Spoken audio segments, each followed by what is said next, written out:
Hello, welcome to the update. I'm Susie Thompson. The US Secretary of State says it's now up to Hamas to agree to a ceasefire in Gaza.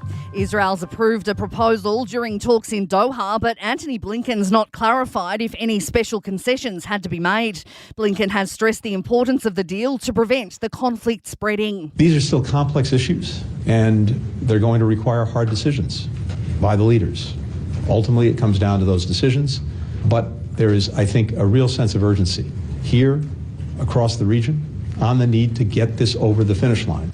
The federal opposition says the ball is now in the government's court after striking a deal to force the CFMEU into administration. Labor has agreed to appoint administrators for a minimum of 3 years to secure coalition support for the legislation.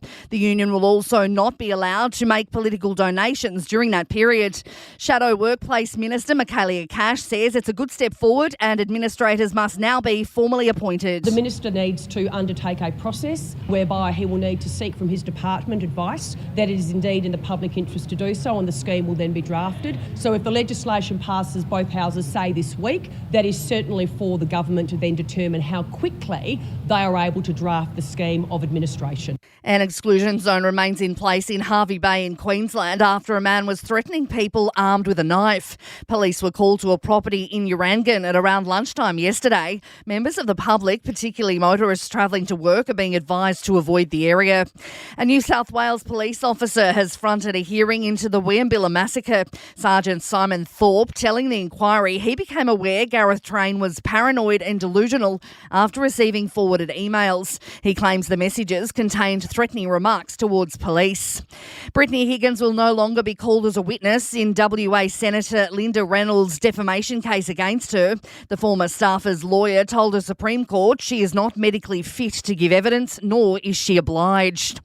A world-first study has revealed the increased health risks from exposure to chemicals found in common plastics can last a lifetime. The review found plastic chemicals have impacts spanning birth outcomes, child development, reproductive health and metabolic systems. Sport and entertainment are next. In sport, there are just 8 sleeps to go till the Paris Paralympic Games, and a 2-time gold medalist is raring to go.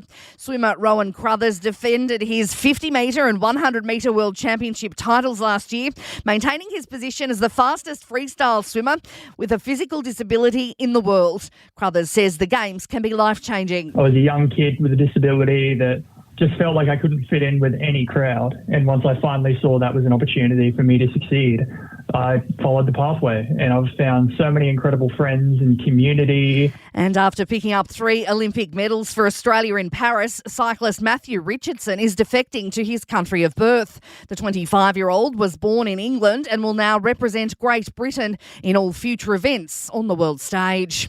In entertainment news, long-running US talk show host Phil Donahue has died at the age of 88. The TV personality launched his namesake show in 1967, hosting more than 6,000 episodes. And Shiloh Jolie has officially dropped her dad's surname from her name, the 18-year-old daughter of Angelina Jolie and Brad Pitt being granted the change without any drama. And that is the latest from the Nova podcast team. We'll see you later on for another update. I'm Susie Thompson.